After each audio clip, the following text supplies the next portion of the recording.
제사장마다 사람 가운데서 택한 자이므로 하나님께 속한 일에 사람을 위하여 예물과 속지 않은 제사를 드리게 하나니,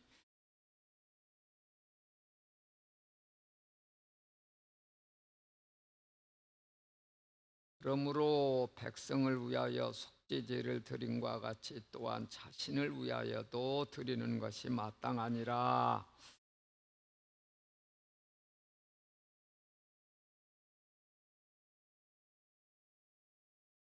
또한 이와 같이 그리스도께서 대제사장 되심도 스스로 영광을 취하심이 아니요 오직 말씀하시니가 그에게 이르시되 너는 내 아들이니 내가 오늘 너를 낳았다 하셨고,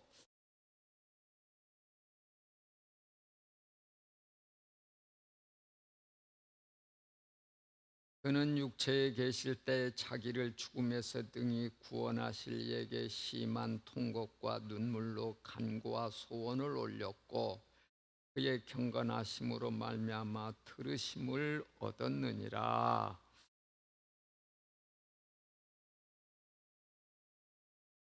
온전하게 되셨은즉 자기에게 순종하는 모든 자에게 영원한 구원의 근원이 되시고,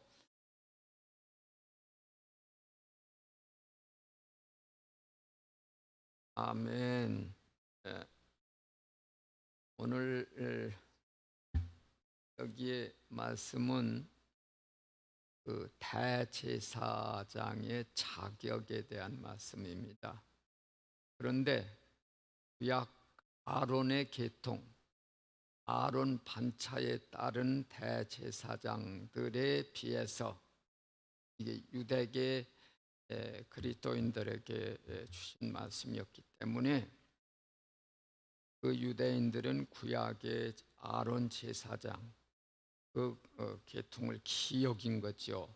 레위 지파만 또 그랬고, 그런데 이 아론 계통의 제사장에 비해서 우리 주님 예수 그리스도는 월등히 훌륭하신 제사장이시다.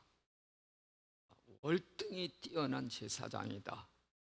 이걸 알아라. 그러면서 주님에 대한 그 제사장으로서의 자격됨을 또 이렇게 대비해서 이야기하게 됩니다. 구약의 우선 제사장 자격에 대해서 좀 살펴보면 1절 대제사장마다 사람 가운데서 택한 자다. 구약 아론 계통의 사람은 제사장은 사람이었다. 사람 중에서 하나님이 세웠던 자다. 그에 비해서 5절 이하에 그리스도는 하나님의 아들이셨다. 사람의 제사장하고 하나님의 아들의 제사장, 이게 비교가 되겠냐, 이런 말씀이죠. 또 약 제사장은 사람이었고 사람을 위해서 속죄 제사를 드리던 자였다 그랬고, 그다음 2절은 이제 그가 같은 사람이었기 때문에 무식하고 유혹받는 사람들을 이렇게 이해하고 용납하고 할 수 있었다. 그다음 3절 구약의 제사장은 똑같은 죄인이었다. 3절 보세요. 그러므로 백성을 위하여 속죄제를 드림과 같이 또한 자기를 위하여도 드리는 것이 마땅했다. 구약의 제사장은 사람이었기 때문에 사람 중에서 뽑혀서 사람을 위해서 제물을 드렸는데 자기를 위해서도 제물을 드렸다 이거예요. 왜? 똑같은 죄인이어서 자기도 먼저 속죄제를 드리고 다른 사람의 제사를 집례해야 했다 그랬어요. 구약 가보면 언제고 속죄일 날 제사장이 자기의 죄를 속하는 제물을 드리고 피의 제물을 드리고 나서 백성들 이렇게 순서가 됐어요. 그런데 그리스도는, 우리가 믿는 신약의 신자들이 믿는 예수 그리스도는 하나님의 아들이시다. 우리와 같은 죄인이 아니다. 그러니 얼마나 월등하냐 하는 말씀입니다. 그다음 구약의 제사장은 또한 아론과 같이 하나님의 부르심을 받은, 이제 아론의 반차, 아론의 계통, 아론의 자손만 될 수 있었다. 아론 자손이 아니면 제사장으로 될 수가 없었지요. 물론 그 여로보암이라는 이스라엘 시작했던 그는 자기가 마음에 드는 사람 세워가지고 하게도 하고 그런 일이 있었습니다만, 하여튼 아론 계통만 해야 됐는데, 그런데 이에 비해서 예수님은 아론 계통, 인간 계통이 아니었다 하는 거예요. 네, 좀 보시다. 5절 이하에 또한 이와 같이 그리스도께서 대제사장 되심도 실은 큰 대제사장이죠. 스스로 영광을 취한 게 아니고, 구약 아론 계통의 제사장도 내가 제사장 할게요, 내가 제사장 할게요, 저 시켜주세요 하고 손 들어가지고 그래 너 시키겨, 이게 아니고, 하나님이 택하셨듯이 우리 그리스도께서도 자기가 제사장 되겠습니다 하고 손들어서 된 게 아니고 하나님이 세우셨다. 아들로서 세우셨다. 그리고 특별히 또 구약의 제사장은 아론 자손만, 아론 계통만 됐는데, 이 그리스도의 제사장직은 멜기세덱의 6절, 내가 영원히 멜기세덱의 반차를 따르는 제사장이라, 끝절에서도 10절에서도 하나님께 멜기세덱의 반차를 따른 대제사장이라 칭함을 받았다. 그래서 이 예수님은 멜기세덱의 반차를 따른 제사장이다. 이제 앞으로 멜기세덱에 대해서 좀 자세히 설명이 나와요. 이 멜기세덱은 부모도 없고 시작도 없고 끝도 없고, 이 아론 계통의 제사장은 부모가 있고 태어났고 다 사람으로서 사는데, 멜기세덱은 부모도 없고 시작도 없고 끝도 없고 마치 천사 내지는 이 하나님과 방불한 자였다. 바로 이런 분의 계통의 제사장이 우리 주님 예수시다. 하나님과 같은 그런 뜻으로 특별한 분이었다 하는 것이죠. 그런 뜻이에요. 그런데 그리고 이 주님 예수께서 제사장의 직분을 감당하실 때에, 그 7절 이하가 그 직분을 감당했을 때 그의 마음 자세입니다. 그는 육체에 계실 때에, 인간 육체로 계실 때, 사람으로 계실 때에 자기를 죽음에서 능히 구원하실 분에게, 즉 하나님은 죽음에서 구원하실 분이시죠. 그 하나님께 심한 통곡과 눈물로 간구와 소원을 올렸다. 이게 자신 눈물과 통곡으로 그렇게 기도했던, 그 간구했던 주님이었고, 그의 경건하심으로 들으심을 얻었다. 이 말은 경건하심, 경외하는 마음을 보시고, 하나님 아버지를 경외하는 마음을 보시고 하나님이 응답했다. 그 다음 8절, 그가 아들이심에도 불구하고 받으신 고난으로 순종함을 배워서, 오늘 저는 여기에 초점을 좀 맞춥니다. 고난을 통해서 그리스도께서도 순종하심을 배워갔다고 그럽니다. 그러니까 우리는 고난이 다 어렵고 사실 누구고 원치 않고 힘들고 그러지요. 그런데 이 고난은 하나님의 사람으로 하나님께 순종함을 배워가게 하는 도구 역할, 환경을 만들어 주신다는 거죠. 그리스도께서도 고난으로 순종함을 배웠다, 이 말씀합니다. 이건 그 구약의 인물들이 그랬죠. 모세도 그랬고 요셉도. 이렇게 오늘날도 때로는 주님께서 우리로 하여금 순종함을 배우게 하시려고 고난이 있을 수도 있는 거지. 이렇게 우리가 고난 받는 것만을 다 나쁘게만 와서는 안 되고, 우리 송구영 예배 때 말씀드린 대로 고난을 우리는 통해서 하나님의 은혜를 더욱 체험할 수 있는 도구가 기회가 되기도 하는 거지요.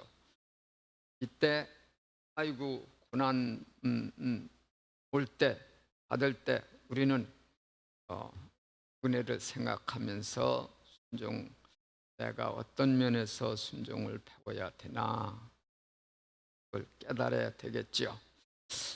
9절, 온전하게 되셨은즉 자기에게 순종하는 모든 자에게 영원한 구원의 근원이 되셨다. 즉 주님 예수께서는 하나님께 그 십자가 고난까지도 순종하면서 나아가 그 후 부활하심으로 영원한 구원의 근원이 되셨다, 이 말씀입니다. 자, 오늘 말씀에서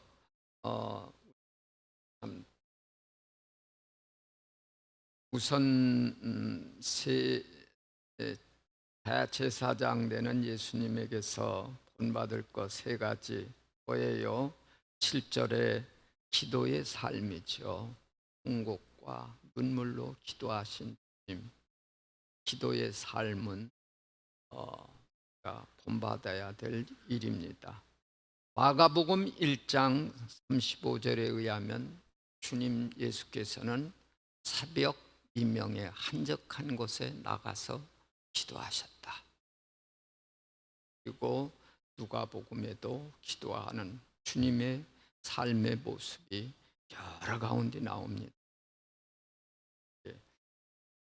우리는 주님의 기도의 삶, 사실 목회자들 뿐만 아니라 새벽 예배 드리는 분들이 이게 어려워요.